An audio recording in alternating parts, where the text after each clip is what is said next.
હવે મહત્વના બીજા મુદ્દાની વાત કરીએ। કચ્છમાં તો થયું પાવર ગ્રીડ અને વીજ લાઇન મુદ્દે જે આક્રોશ છે માત્ર કચ્છ પૂરતો નથી, હવે તો 20 જિલ્લા થઈ ગયા છે।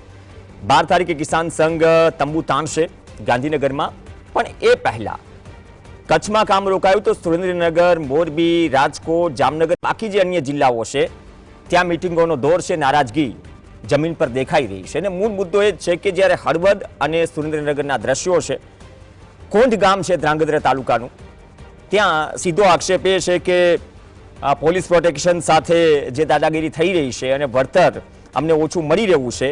વળતરમાં મૂળ મુદ્દો કચ્છમાં હતો એ જ છે અને આ મુદ્દે પ્રતિ ચોરસ મીટર 382 રૂપિયા જ વળતર ચૂકવાતું હોવાનો આક્ષેપ છે।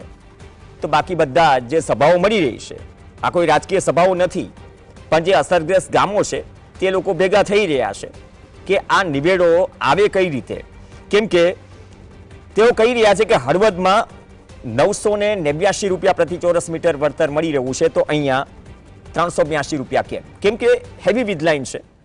અને આ મુદ્દે મોરબી હોય, સુરેન્દ્રનગર હોય કે પછી ત્યાંથી રાજકોટ ગ્રામ્ય હોય કે જામનગર હોય કે દ્વારકા હોય, આ બધી જ જગ્યાએ જ્યાં જ્યાંથી આ વીજ લાઇનો પસાર થશે ત્યાં વિરોધનો કરંટ આગળ વધી રહ્યો છે।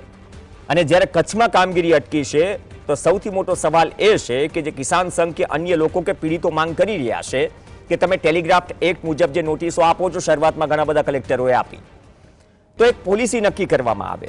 એ પોલિસી નક્કી કરવા માટે બાકી બધા સંગઠનો હોય કે પીડિતો હોય, શું એ પોલિસી નક્કી થશે? નક્કી થશે તો વન ટાઈમ સેટલમેન્ટ, એટલે કે એક જ વખત જ્યારે પેમેન્ટ કરવાની વાત હોય તેના કારણે બાકીની જે ખેતીલાયક જમીન છે તેને નુકસાની ન થાય અને તેની જે વેલ્યુ છે એ ઘટે, તો પછી લાખના 12,000 કોણ કરે? વિકાસથી કહી રહ્યા છે અમને વાંધો નથી, પણ તમે પ્રક્રિયાની રીતે કરો। એવું નહીં કે નાયબ કલેક્ટર આવીને એમ કહી જાય કે કોર્ટનો ઓર્ડર છે છતાં પણ કામ શરૂ કરી દો, જે ધ્રાંગધ્રામાં થયું હતું। તો આ પરિસ્થિતિ અલગ અલગ જગ્યાએ, રાજકોટ ગ્રામ્ય, જામનગર ગ્રામ્ય, આ બધી જ જગ્યાએ જ્યાંથી વીજ લાઇન પસાર થઈ રહી છે ત્યાંથી આજ સુર ઉઠી રહ્યો છે અને કહી રહ્યા છે કે જો આ પરિસ્થિતિમાં નિવેડો નહીં આવે તો અમે 5 ગામનું એક સંમેલન યોજીશું। પહેલા સાંભળી લઈએ તેમની માંગ શું છે, તેમનો મુદ્દો શું છે। મુદ્દો તો નવો નથી, જે કચ્છમાં થઈ રહ્યું છે, અન્ય જિલ્લાઓમાં થઈ રહ્યું છે। જોઈએ આ મુદ્દે શું છે વળતરની સમસ્યા। વાણિજ્ય વળતર પ્રમાણે ચૂકવવામાં નહીં આવે ત્યાં સુધી અમે આ કામ ચાલુ કરવામાં નહીં દેવામાં આવે।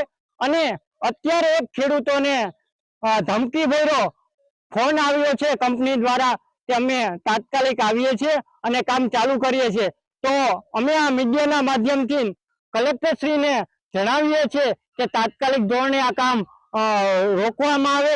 અમારા ગામમાં વીજ પોલ કંપની આવી રહી છે, પાવર ગ્રીડ કંપની વાળા ખૂબ અન્યાય કરે છે। અમને ધમકી ખુલ્લેઆમ આપે છે કે અમે તમારા ખેતરમાં કામ ચાલુ કરી દેવાના છીએ। કોઈ પણ વળતરનું હજી કાંઈ અમારે કંઈ થયું નથી અને છતાં કોઈ અમે કલેક્ટર સાહેબ પાસે ગયા હતા, કલેક્ટર સાહેબે પણ અમને કોઈ સારો જવાબ આપ્યો નથી અને ખેડૂતને પૂરું વળતર નહીં મળે ત્યાં લગી અમે કોઈ લાઈન નાખી આપવામાં આવશે નહીં। રાજતંત્ર અને અધિકારી તંત્ર ભેગા થઈને ખેડૂતોની જમીનમાં મફતના ભાવે કે જે નજીવી જૂની જંત્રી આપી અને ખેડૂતોને બળજબરી પૂર્વક જે વીજ પોલ નાખે છે એનો અમે સખત વિરોધ કરીએ છીએ। ચોલા એ જિલ્લો છે કે જ્યાં સોલાર પ્લાન્ટથી લઈને તેમાં ગફલા આવે, કલેક્ટરને ત્યાં ઈડીની રેડ પડે અને જો સ્થાનિકો કહી રહ્યા હોય કે કલેક્ટર પણ સાંભળવા તૈયાર નથી।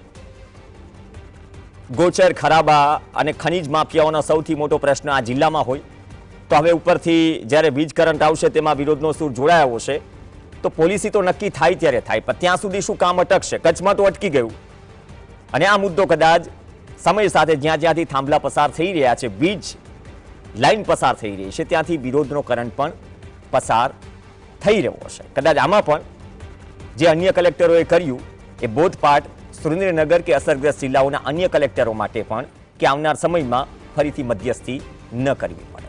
નમસ્કાર।